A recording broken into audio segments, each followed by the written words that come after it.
Pastef ngeen fay évoluer depuis événement yi xew yëpp fi la leen fekk alors mbir yi itam di wéy tey jii ñuy waxtaan nag ci évolution mbir yi ndax diggante bi jël nañ pouvoir bi bientôt mu def ñaari at ci kon loxoy ñi nga xamante ni ñoom ñoo di tandem bi alors jàngat gi mooy dañoo ñëw ba ci weer yi ñu gis nag soppite xaw a am ñuy tudd ne ñàkk déggoo amatul diggante ñi nga xamante ni ñoom ñoo jiite kon réew mi déjà yow balaa ñoo dugg sax carrément ci loolu soo doon wax économie ñoom ñaar jalon yi ñu jot a posé quand même diggante redressement beeg yeneen partenariat yi ñu jëmbat lan lay doon. waaw mais d'abord di wax ne tey ñun ñoo yore l'exercice du pouvoir démb dañu nekkoon dans l'opposition am benn projet politique muy projet PASTEF bu ñu jël jaay ko Sénégal c'est-à-dire in fine mooy sortir notre pays dans le marasme boo xam ni si la ñu nekkoon c'est-à-dire dafa am loo xam ni ñun dañ ko jaay askan bi mooy faire en sorte d'améliorer la qualité de vie des populations sénégalaises teg ko nag ci ay valeurs valeur de jub valeur de jubanti valeur d'éthique surtout de fraternité et de travail ñu jaay projet boobu sénégalais yi ñëw fekk si ñu ak ñun dans leur écrasante majorité ñu gis ne lii mooy li mën a génne situation Sénégal situation bi mu nekk ñu votel ñu tey actuellement au moment où on parle c'est nous qui sommes au pouvoir mën naa ne Sénégalais yi dañu yónni yàkkamti ñu am na loo xam ni l'attente est longue mais au-delà même du Sénégal c'est toute l'Afrique parce que le Sénégal est devenu tellement attractif Sénégal dafa jaay boppam dans le Conseil des Nations la voix du Sénégal compte mais loolu c'est pas fortuit c'est pas tombé du néant parce que ça a été un long processus qui a fait que tey Sénégal sur toute l'Afrique africains yëpp ñoo ngi ñuy xool africains yi ñoo ngi ñuy xool parce que nous tous nous aspirons à un mieux-être alors ce mieux-être là nit ñi gis nañ ni Sénégal est en train de poser des jalons pour aller vers le développement nous ne sommes pas en marge du monde nous sommes dans le monde et à partir du moment où nous sommes dans le monde ñu gis ne àdduna bi les gens sont en train de se développer à une vitesse vertigineuse ñun Sénégal ne doit pas être en reste il va falloir que ñun tamit par rapport à nos aspirations légitimes par rapport aux aspirations de notre population durant l'intervalle où ñun ñoo nekk Sénégal war a gérer Sénégal nous marquons d'une empreinte indélébile notre passage durant cette gestion du Sénégal le Sénégal a existé bien avant Pastef le Sénégal existera après Pastef et loolu c'est une demande forte développer le Sénégal et actuellement soo xoolee on est en train pas à pas de consolider notre État de consolider l'État de droit mais aussi sur le plan économique Sénégal dañu ñëw fekk ko dans une situation terrible je vais pas dire désastreuse mais c'est tout comme on a dit nous avons trouvé le Sénégal au 4e sous-sol il faut redresser le Sénégal il faut bâtir le Sénégal on ne peut pas bâtir notre pays sans pour avoir une vision économique forte. On ne peut pas développer notre pays sans avoir des idées, une certaine idéologie. À partir du moment où, le 24 mars 2024, nous avons créé la révolution, et ça je l'appelle la révolution. Ah oui, Sénégal, nekkoon na ci benn genre lu célébé yoon. Le Sénégal était dans l'anormalité. Le Sénégal était ci benn célébé yoon il fallait choisir pour que li xew ces dernières années ne se passe plus li xew mooy Sénégal demoon nañu ba mu nekk au-delà de tous les considérations dem nañu ba on reconnaissait plus notre pays gisatuñ suñu bopp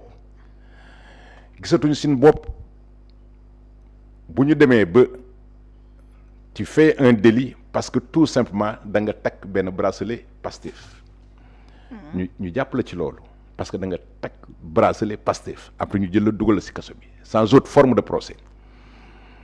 demoon nañu ba à un certain moment il y a ce que j'appelle toujours le délit de patronyme dañ lay jàpp contrôler la noo sant nga ni diw ñu jàpp la dugal la ci biir kaso bi et ça pose un problème. Ce pays est le pays de Ndiadiane Ndiaye, ce pays est le pays de Lat Dior Diop, ce pays est de tous ces illustres patriotes sénégalais qui ont fait l'histoire du Sénégal. Ñun on est Sénégal. On est réfractaire à toute forme d'injustice. On est réfractaire à toute forme de trahison. Sénégal moo dee sunu biir xol yi.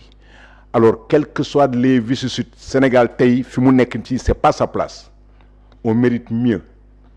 Alors maintenant, j'ai l'impression que certains ne s'indignent plus parce que dafa mel ni cet état de droit-là, ce chape de plomb, c'est exercé sur nous. Certains, quand vous dites certains, vous parlez de qui? De l'opposition ou les citoyens lambda? Alors, que ce soit l'opposition, que ce soit les citoyens lambda, ce que nous avons vécu, nous l'avons vécu dans notre chair ces dernières années. Et amul benn Sénégalais boo xam ni à quelques rares exceptions amuloo sa benn mbokk wala sa benn xami boo xam ni jël nañ ko jàpp nañ ko toroxal nañ ko bunduxatal nañ ko dugg ci biir. On ne mérite pas ça. Tous les gens qui sont morts, les victimes, tous les gens qu'on a emprisonnés, mais c'est pas des autres nationalités, c'est des Sénégalais bon teint. Et ñun dans notre devise c'est un peuple, un but, une foi.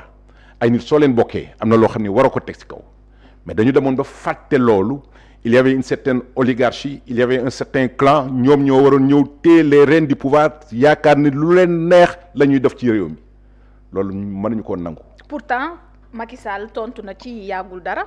que il a fait ce qu'il devait faire mu ni lu normal. si anam ni nga xam moom la géré woon manifestation yi bu dee ñu emprisonné bu dee yeneen ak yeneen parce que li ñu gis musuñu woon ko gis cité nañu sax tey leader bi mu di Ousmane Sonko nga xam ni moo nekkoon ci digg bi. Alors pour rappeler rek et ça c'est des faits c'est l'histoire. Oui. Il faut que ma revenir un tout petit peu en arrière. Vers les années 60 il y a eu des mouvements au niveau de la Médina il y a plus de 40 morts. Parce que tout simplement, ils aspiraient à la liberté. Bërki démb, il y a eu l'histoire de Thiaroye. Tout simplement, ces gens-là aspiraient à un mieux-être, di fayeeku ce qu'on leur doit, c'est-à-dire ils aspiraient à plus de liberté parce que dañu def la Seconde Guerre mondiale ñëw di laaj seen payoor ñu jàpp leen boom leen. Ça, c'est bien avant l'indépendance. Dans les années 60, je t'ai dit ce qui s'est passé à la Médina. Durant le laps de temps de Senghor, à un certain moment, les gens ont dit il n'y a plus de parti unique pour dire la dimension des Sénégalais. Parce que Sénégalais, moo bëggul ku ko noot, bëggul ku ko jaay doole. Les gens ont dit non. Ça, c'est les conquêtes démocratiques. Amul fenn à travers le monde foo xam ni dem nañu ba les peuples ont aspiré à la démocratie, à la liberté, à plein de choses. Gars yi les gens qui nous gouvernent jox leen noonu sur un chèque blanc. Il a fallu des combats acharnés pour arriver à ce point. Donc durant le règne de Senghor, c'était la même chose. Les pères fondateurs de notre indépendance jóg nañu laxasaayu ba am benn genre multipartisme, même si c'était disons dans un cadre assez normé de 4 courants. Mais au moins le multipartisme a eu am na fi par rapport aux autres pays africains. ñu ñëw foofu Ablaye Wade pendant 26 ans de combat acharné ànd ko nag ak ay yeneen patriotes sénégalais ñu ànd ba on a créé l'alternance en 2000. Alors durant cette phase de quête d'alternance d'une autre manière de gouverner autrement, il y a des gens qui ont perdu de leur vie. Oui, oui. Am na. Oui. Il y a des gens qui ont été traumatisés, on était là. Fii la ñu fekk affaire boobu mais tant bien que mal def nañu une alternance pacifique. Abdou Diouf en gentleman il a serré la main de Abdou Diouf de Ablaye Wade. Il est parti. Ablaye Wade di ñëw durant aussi son règne à un certain moment à la fin de son règne il voudrait faire un 3e mandat. Tout ça dans le cadre des conquêtes démocratiques. Les gens ont dit non fii du fi am 3e mandat. parce que il faut respecter la charte ndeyu réew mi alors qui limite nomme l'exercice du mandat à 2.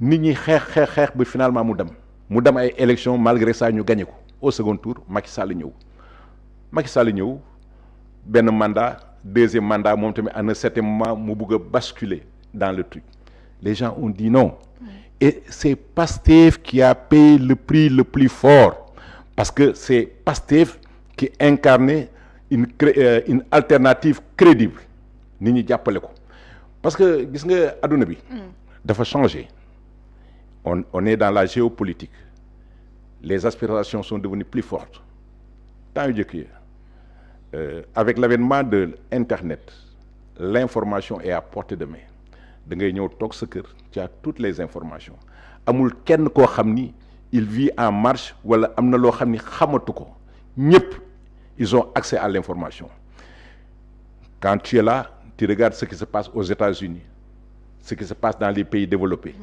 mais yow en tant qu'humain tu aspires à avoir ce niveau de vie ce bien-être social que les autres ont pu acquérir tu te dis toujours mais pourquoi pas nous pourquoi nous sommes à la traîne on va continuer à vivre dans cette situation de précarité et c'était des demandes fortes quelqu'un est venu à la personne d'Ousmane Sonko il a été le précurseur moi j'ai jamais fait de politique jamais fait de politique kon ci Ousmane Sonko moo la dugal oui c'est Ousmane Sonko ak situation bi bunduxatal ak li ñu ko doon teg et son discours souverainiste parce que nag moi je voyage à travers le monde damay gis adduna bi ni muy avancer alors mënuma nekk fii Sénégal avec notre passé le Sénégal c'est une terre de refus Sénégal c'est une terre de jom Sénégal c'est une terre de fulla de fayda et tout ça toutes ces valeurs là Ousmane Sonko les a incarnées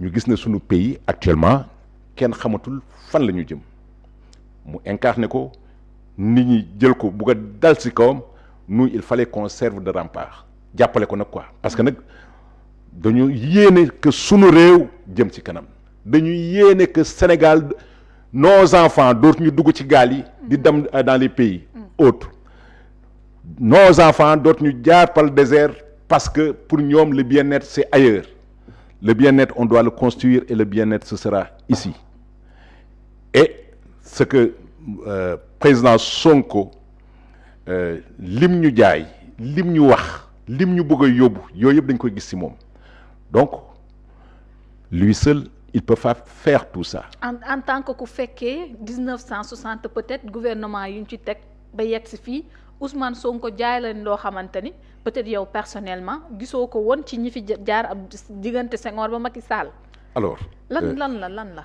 c'est-à-dire Ousmane Sonko mérite une reconnaissance de la nation et des Sénégalais imaginons que tey Ousmane Sonko ne serait pas là tey on va continuer sous le règne de Macky Sall ce troisième mandat-là il avait presque validé il a fallu que quelqu'un se dise non warul mën a nekk et ça c'est le concert des nations c'est l'histoire des nations c'est l'histoire de l'humanité à un certain moment am réew am askan du changer mukk tant que ñi nekk ci askan boobu jóguñu pour avoir la volonté de changer leur état social leur bien-être il faut que quelqu'un jóg nit ñi jàppale ko ñu dem et je dis toujours les gens ont eu leur Nelson Mandela en Afrique du Sud au Burkina jusqu'à présent on continue à chanter les mérites de Thomas Sankara en RDC on continue à chanter les mérites de Lumumba avec tant d'autres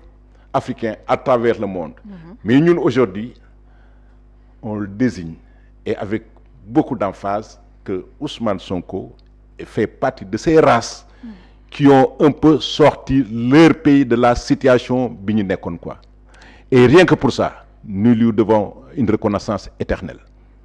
Ousmane Sonko comparé à Thomas Sankara souvent dañu koy dégg mais tey boo ñëwee fii ci Sénégal bu ngeen déggee tey ñu ne révolution bi ñu woote tax na Sénégal ñàkk ci lu bëri en termes de vie économiquement surtout daf ñuy rappeler démb li xew fële ca fa nga xamante ni moom moo di ca Grand Théâtre ndaje nañ fa mbooloo mu bari mais tey démb gis nañu ni en tout cas la fa xew maanaam dul woon lu mat a def ci ndaje ndaxte ka fa nekk moom moo sooke li xew yëpp. Pourtant vous comparez Ousmane Sonko à Thomas Sankara. c'est-à-dire tey il a été le précurseur gis nga bala nga koy xam nga génn Sénégal le Sénégal est devenu un pays de curiosité c'est-à-dire dañu nekk en Afrique et tout ce que cela concède parce que tout simplement les autres le monde des fois nous regarde comme des gens qui ne sont pas encore développés. On est toujours dans des coups d'État, on est toujours par exemple dans des positionnements fratricides et tout moomu ñëw jaay ñu benn projet c'est pas la personne Ousmane Sonko en tant que tel mais on a théorisé un projet boobu la ñu jaay Sénégal ñun ñu ñëw arrimé wu à ce projet mais quelqu'un l'a porté. À chaque révolution il faut que quelqu'un porte, il faut qu'il y ait un révolutionnaire en chef et c'est lui qui a été le révolutionnaire en chef moo ñu ko jaay porté ko ñu ànd si ak moom pour que Sénégal sorte dans cette situation-là. Alors c'est pas tout simplement Ousmane Sonko mais il faut voir derrière Ousmane Sonko président Ousmane Sonko tout ce projet politique qu'on est en train de dérouler pour le mieux-être des Sénégalais. Et ça, c'est un chapeau à lui pour l'immensité de son œuvre et pour tout ce qu'il incarne et il connaît d'incarner jusqu'à présent. Maintenant, mu jaay ñu quelque chose, benn exercice de vérité. Gis nga la vérité mooy tax lépp dëgg mooy jëkk mooy mucc. Quelles que soient les vicissitudes de la vie, arrime-toi à la vérité. La vérité. Parce que tant que yaa ngi ak vérité bu nit ñëpp weddi la xaabaabal dem de l'autre côté à la kuli aline un jour viendront dinañ la fekk 4-6 points boobu parce que tu es arrimé à la vérité te Ousmane Sonko nag loolu la ñu jaay la vérité la constance tey soo déggee discours Ousmane Sonko oui démb nga dégg discours président Sonko il y a 5 ans 6 ans il y a 10 ans c'est le même discours rien n'a changé sur les tropiques avec des convictions très fortes. Et loolu mooy ñun sunu mandarga. Conviction très forte. Parce que on a vu à travers le monde entier les gens qui portent un peu le développement de notre pays dañ ko teg ci jub dañ ko teg ci dëgg dañ ko teg ci xam-xam dañ ko teg ci compétence et yooyu yëpp moom réunir ko. La preuve léegi dañu bëgg a dem ba finalement xam-xam bi. jub bi dëgg bi gars yi dañ ko bëgg a jël teg ko de côté. Tout à fait il y a même pas un an bi ñu ñëwee gis la situation économique désastreuse de notre pays. Les gens ont dit voilà situation bi lañ fi fekk. Mais il faut que ñu wax ko. Les gens ont dit mais lu tax ngeen koy wax. Dans quel monde finalement sommes-nous? Parce que dafa nësaxal lépp lu ñu naroon am en terme de partenariat FMI banque nay loxoom partenaires yi ngi daw foofu nag la ñu tënk ni li ñu fekk waruñu ko waxee nii même bu fekkee ni ñoom sax ba tey gëmuñu ni loolu noonu la demee. waaw léegi ñu def benn réflexion bu ndaw rek quoi. Oui. Il y a ce qu'on appelle la dette cachée ñu jël ko teg ko. Oui. Alors mënoon ñu ñëw Sénégal ce que nous avons réussi. En termes d'alternative. En termes d'alternance plutôt. Sénégal était devenu attractif. Donc la signature Sénégal était très valide. Fépp fu ñu demoon pour leb xaalis dañu doon lebal qu'est-ce qui risque de se passer.